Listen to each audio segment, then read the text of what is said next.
오늘 본문은 산상수훈이 시작되는 말씀입니다. 산상수훈이란 산 위에서 가르치시는 예수님의 가르침을 의미하는데 그렇다면 산 위에서 예수께서는 누구를 가르쳤을까요?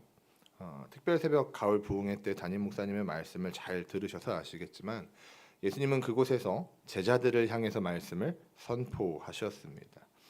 물론 마태복음 7장 28절에서부터 29절을 보면요, 예수님의 가르침에 무리가 놀라는 장면이 등장합니다. 그것으로 보아 거기에 제자들만 있었던 것은 아니고 분명히 다른 무리들도 있었던 것은 분명하지만 오늘 이 말씀들은요, 이 가르침의 대상은 5장 1절에서 말하고 있는 바와 같이 명백하게 제자들을 향한 가르침임을 우리는 기억해야 합니다. 산에 오르신 예수님은요, 제자들에게 그리고 그 뒤에 있는 무리들에게 팔복에 대해서 말씀을 하십니다. 이 말씀은 우리가 한 주간 너무 잘 들으셨기 때문에 자세히 언급하지 않도록 하겠습니다. 그리고 이 팔복을 들은 제자들과 무리에게 예수님은 한 번 더 말씀을 하시는데, 예수의 제자 곧 예수 그리스도를 영접한 자들의 삶이 어떠해야 하는지를 오늘 본문을 통해서 말씀을 하십니다. 먼저 예수님은 예수를 따라온 무리들과 제자들을 향해서 너희는 소금이다 이렇게 선포하십니다. 그리고 14절에서는 너희는 세상의 빛이다 이렇게 선포하시죠. 자, 사랑하는 성도님들, 우리는 이 본문을요 잘 알고 있습니다. 우리는 세상의 소금이고요, 빛이라는 사실 역시 잘 알고 있죠. 근데 우리가 흔히 오해하고 있는 사실이 한 가지가 있는데요, 우리는 내가 소금이 되어야 한다, 빛으로 변해야 한다와 같은 생각을 한다는 겁니다. 그러니까 내가 아직은 소금이 아니지만 소금으로 변해야 한다, 아직은 내가 빛이 아니지만 빛이 되어져야 한다라고 생각을 하는 것이죠. 마치 그 팔복 설교에서 담임 목사님이 말씀하셨던 것처럼 팔복을 원인과 결과로 해석하는 그 오류를 범하는 것과 같이 우리는 제자가 되려면 소금이 되어야 한다라고 생각을 한다는 것이죠. 그런데 오늘 본문을 보니까요, 이것은 우리의 잘못된 생각임을 분명하게 알 수가 있습니다. 예수님의 선포는요, 우리가 읽은 개역 개정으로 보나 영어 성경으로 보나 그리고 헬라어 원어 성경으로 보나 진행형이나 미래형으로 쓰여 있지 않습니다. 이게 무슨 말이냐면, 너희는 세상의 소금으로 되어지고 있다라거나 너희는 세상의 소금이 될 것이다 라고 말씀하신 것이 아니라는 것입니다. 본문은요, 명확하게 이미 우리가 소금이라고 말씀하십니다. 소금이 되어 가는 것이 아니라 예수를 영접하는 그 순간 이미 성도의 정체성은 소금이다라고 말씀하시는 것이죠. 빛이라고 말씀하시는 것입니다.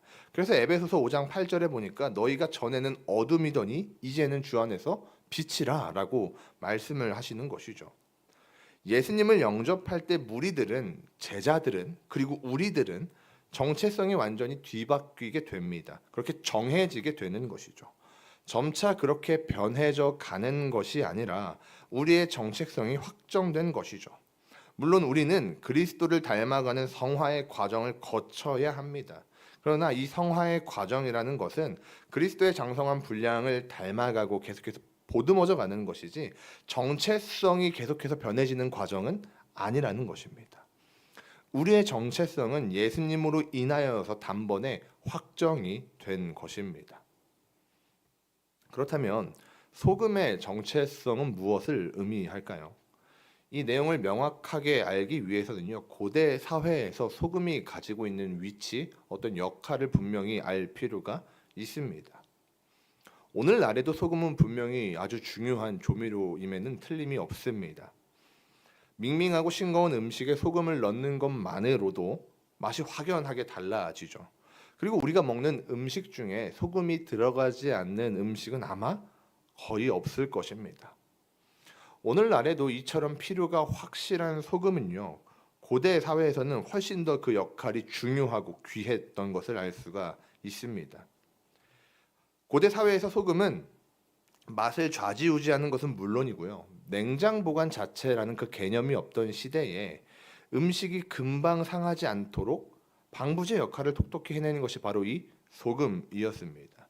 그래서 당시 헬라인들은요, 소금을 신과 같은 것으로 비유하는 것을 고대 문헌들을 통해서 살펴볼 수가 있습니다.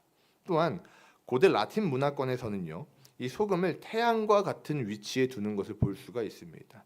그러니까 그만큼 이 소금이라는 것은 귀하고 소중했던 것이죠. 뿐만 아니라 이 고대 로마의 군사들은요, 월급으로 소금을 받기도 했다고 이야기를 합니다. 이처럼 소금은요, 고대 사회에 있어서 결코 빼놓을 수도 없고 아주 귀하고 소중하며 순결한 역할을 했다는 것이죠. 즉 소금의 정체성이란 맛을 내는 것은 물론이고요, 상함을 방지하는 순결의 역할을 한다는 것이죠. 그리고 예수님이 말씀을 선포하시는 그 시대에 반드시 필요했던 것이 바로 소금인 것입니다. 즉 소금으로 부름받은 제자들, 그리고 소금으로 부름받은 우리들은요, 소금의 맛을 내야 하는 것이죠. 순결의 역할을 감당해야 하는 것입니다.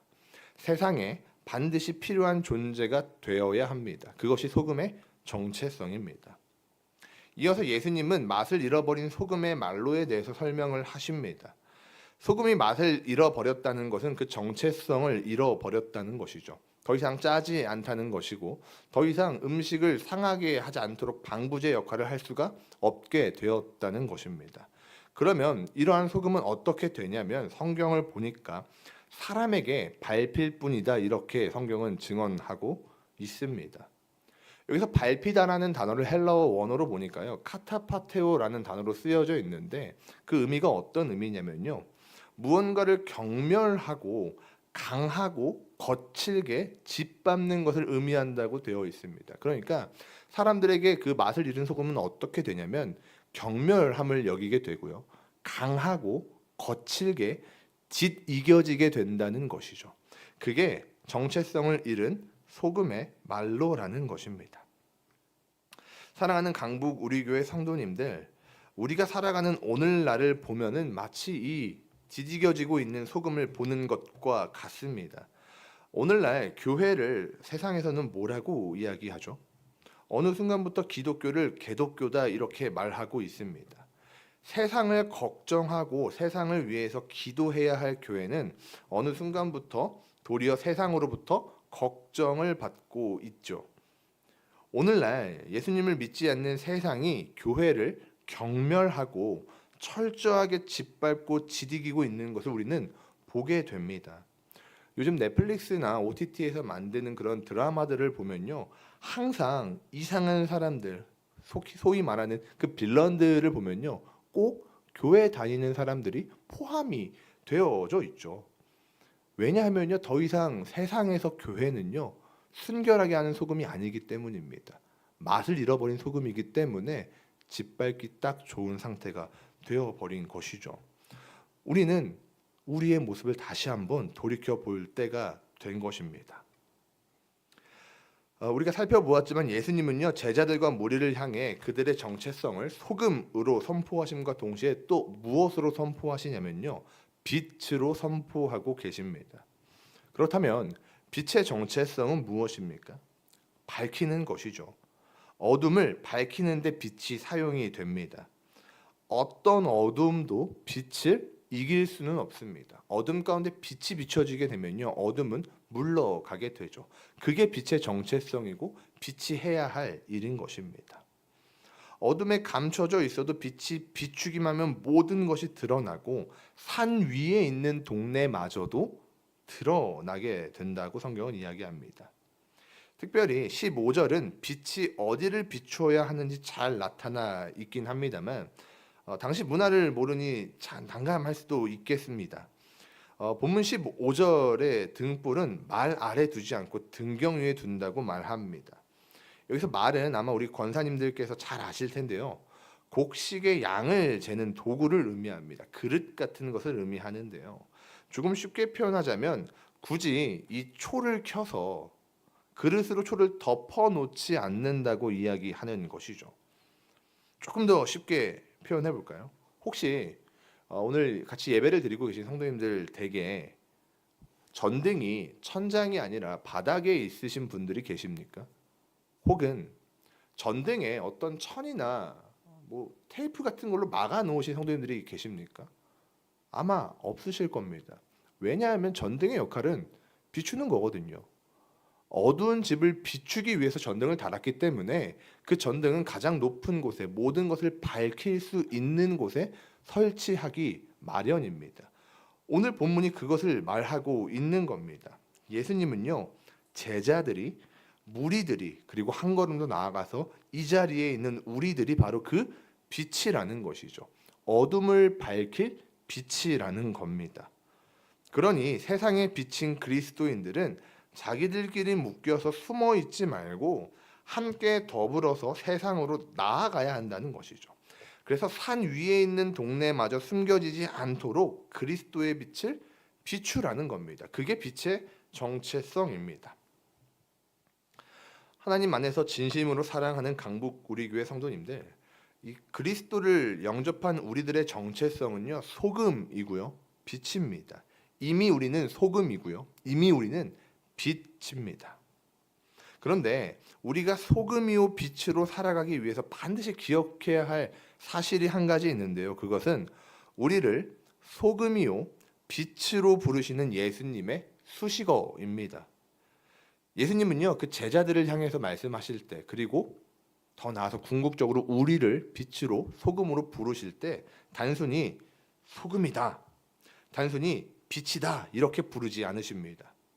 예수님은 우리를 이 땅의 소금이라고 부르시고요, 세상의 빛이라고 부르십니다. 무슨 말이냐면요, 우리가 소금이요 빛의 정체성을 가지고 살아가야 할 곳은 단순히 교회가 아니라 이 땅이라는 것이죠. 이 세계 전체라는 것을 의미하고 있는 겁니다.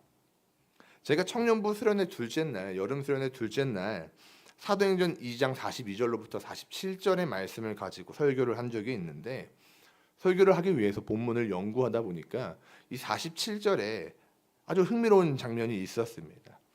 개역개정 성경은 온 백성에게 교회가 칭송을 받았다 이렇게 성경은 기록하고 있습니다. 그러니까 이 개역개정 보면요, 이 교회가 세상 사람들로부터 하여금 칭찬을 받은 것처럼 기록이 되어 있습니다. 그런데 헬라어 원어를 보니까요, 의미가 완전히 다르더라고요. 어떻게 기록이 되어 있냐면요, 교회가 세상에 호의를 가졌다 이렇게 이야기를 하고 있습니다. 다시요, 교회가 세상에 호의를 가졌다. 그러니까 세상이 교회에게 관심이 있는 것이 아니라 교회가 세상에 관심이 있었다고 성경은 이야기하고 있는 겁니다. 그렇다면은 왜 그 초대교회 성도들은, 이 초대교회는 세상을 향해서 호의를 가지고 있었을까요? 호의라는 건 좋은 마음 아닙니까? 왜 그리스도인들이 그 세상을 향해서 좋은 마음을 가지고 있었을까요? 그것은요, 그리스도 안에서 하나가 된 교회가 세상을 향해서 호의를 가진 이유는요, 그들을 연합시킨 그리스도의 시선이 교회에만 머무는 것이 아니라 그 너머 택함받은 모든 성도들을 향하고 있기 때문입니다. 그래서 교회는요, 세상에 호의를 가지고 그들에게 복음을 전하는 것이죠. 저희 교회가 최근에 사랑 나눔 상자를 나눴습니다. 그 이유도 여기에 있지 않겠습니까? 우리가 왜 굳이 우리끼리 잘 살면 될 텐데 그 돈 모아서 우리 교회끼리, 우리 교회 어려운 분들 도와드리고 우리 교회가 더 풍성하게 먹고 교제하면 될 텐데 왜 우리는 굳이 이 쌍문동으로 퍼져져 나갑니까? 왜 우리는 교회를 다니지도 않고 우리 교회에 관심도 없는 분들을 향해서 관심을 가지고 있는 겁니까? 왜냐하면 우리는 알기 때문입니다. 그리스도의 시선이 이 강북 우리 교회도 물론 있지만 여기에서만 멈춘 것이 아니라 세상 가운데 있는 것을 알기 때문에 우리가 그렇게 사역하는 것이 아니겠습니까? 그렇게 사랑하는 성도님들, 교회는요, 세상 가운데에서 소금으로, 세상 가운데에서 빛으로 살아가야만 합니다. 우리끼리만 모여서 예배하고 거룩한 척하면서 정작 세상 밖에 나가서 그들과 똑같이 생활한다는 것은 더 이상 소금도 빛도 아닌 것이죠. 그것은 맛을 잃어버린 소금일 뿐이고 불이 꺼져버린 양초에 불과할 것입니다. 자, 우리는 우리의 정체성에 대해서 지금 말씀을 듣고 있습니다. 우리는 세상의 빛이고 세상의 소금이죠. 근데 그러면 왜 우리는 세상의 빛이요 소금이어야만 할까요? 내가 빛인 것도 소금인 것도 알겠는데 왜 그 정체성으로 살아가야만 하는 것일까요? 그 이유를요, 우리는 16절이 말해주고 있습니다. 우리 16절 같이 한 번만 읽어보겠습니다. 이같이 너희 빛이 사람 앞에 비치게 하여 그들로 너희 착한 행실을 보고 하늘에 계신 너희 아버지께 영광을 돌리게. 아멘. 이 방금 읽은 16절을 원어로 그대로 직역하면요, 그 의미가 보다 더 명확해집니다. 그러므로 너희들이 빛이 비추게 하라. 사람들의 얼굴 앞에 너희들의 좋은 일을 보게 하고 하늘에 계신 아버지를 찬양하게 하기 위하여. 그러니까 지금 이 성도들이, 이 제자들이 왜 소금으로 살아야 하냐면요, 사람들 앞에서 세상 사람들이 하나님을 찬양하게 하기 위해서 우리는 그 정체성으로 살아가야 한다는 겁니다. 우리가 세상의 빛으로 소금으로 살아가야 하는 이유는 우리의 삶을 통해서 하나님을 비추기 위해서이죠. 사랑하는 성도님들, 이 해가 쨍쨍한 날에 바다에 가서 바다를 바라본 적이 있으실 겁니다. 바다뿐만이 아니라 그 맑은 물을 바라보신 적이 있으실 겁니다. 어떻습니까? 눈이 굉장히 부십니다. 그러면 우리가 그 바다를 보면서 눈이 부신 이유가 어디에 있겠습니까? 바다가 빛이 나기 때문입니까? 전혀 아닙니다. 바다는 스스로 빛을 내는 발광체가 아닙니다. 그럼에도 불구하고 우리는 그 바다를 보면서 눈이 부신 이유는요, 그 바다가 태양을 비추기 때문입니다. 다시 한번 말씀드리겠습니다. 바다가 태양을 비추기 때문에 저희는 눈이 부신 것이죠. 마찬가지로 소금으로 빛으로 거룩하게 살아내야 하는 이유는요, 우리를 증거하기 위함이 아니라 우리 교회가, 나라는 사람이 거룩하고 성숙하고 선한 사람임을 나타내기 위함이 아니라 연약하고 부족하지만 우리의 삶과 행실을 통해서, 믿음의 걸음을 통해서 세상 사람들이 하나님을 찬양하게 하기 위해서, 그것을 위해서 우리는 우리의 정체성을 따라 살아가야 하는 것입니다. 사랑하는 성도님들, 우리는 사람들이 우리를 볼 때 고린도후서 2장의 말씀처럼 예수 그리스도의 향기를 맡도록 해야 합니다. 그리고 마태복음 7장 16절을 보니까 예수님이 이런 말씀을 하십니다. 열매로 나무를 알 것이라고 말씀을 하시죠. 사랑하는 성도님들, 우리는 우리 삶의 열매로 우리가 예수라는 나무에 붙어있는 가지라는 것을 드러내야 하는 것입니다. 그것이 진짜 그리스도인이고 비추는 삶이 되는 것입니다. 말씀을 맺겠습니다. 하나님 안에서 진심으로 사랑하는 성도님들, 우리 거룩하게 비추는 삶을 살아갑시다. 거룩은 그리스도인이 나아갈 방향이자 하늘의 시민권을 가진 우리가 마땅히 살아내야 하는 것입니다.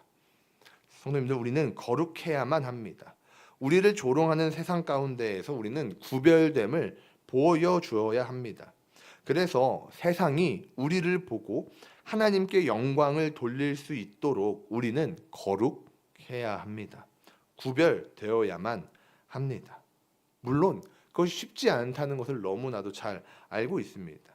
나를 조롱하는 세상 속에서 그리스도의 향기를 품는다는 것은 결코 쉽지 않죠. 죄를 죄로 여기지 않는 세대 가운데에서 죄를 죄로 여기고 죄를 멀리 하는 게 쉽지 않다는 것을 잘 압니다. 회개하면 되잖아 라는 그 유혹이 얼마나 달콤하고 나를 요동하게 하는지 잘 압니다. 왜냐하면 저도 지극히 추악한 죄인이기 때문이죠. 한 번 무너진다고, 죄에 한 번 무너진다고 구원 못 받는 거 아니잖아 라는 그 유혹이 얼마나 우리를 달콤하게 유혹하는지 잘 압니다. 이기적이게 산다고 구원 못 받는 거 아니잖아. 쾌락 조금 누린다고 구원 못 받는 거 아니잖아. 세상과 달라봐야 그저 교회가 반값만 살 뿐이잖아 라는 유혹이 날마다 우리에게 찾아온다는 것을 잘 알고 있습니다. 그러나 사랑하는 성도님들, 그럼에도 불구하고 우리는 빛을 비춥시다. 소금의 맛을 냅시다. 거룩의 빛을 비추고 거룩의 맛을 내면서 하나님을 드러냅시다. 그래서 우리를 조롱하던 세상이 하나님 앞에서 살아가는 우리를 보면서 우리가 사랑하고 우리가 예배하고 우리의 주인이 되신 그 하나님을 바라보며 이제는 그 세상이 하나님을 찬양할 수 있게 되도록 우리 그렇게 하나님을 붙잡으며 거룩을 비추며 살아갑시다. 여기에 있는 저와 모든 성도님들께서 이러한 삶을 살아내는 참 그리스도인이 되기를 간절히 소망합니다. 우리 이 시간 함께 기도하시죠.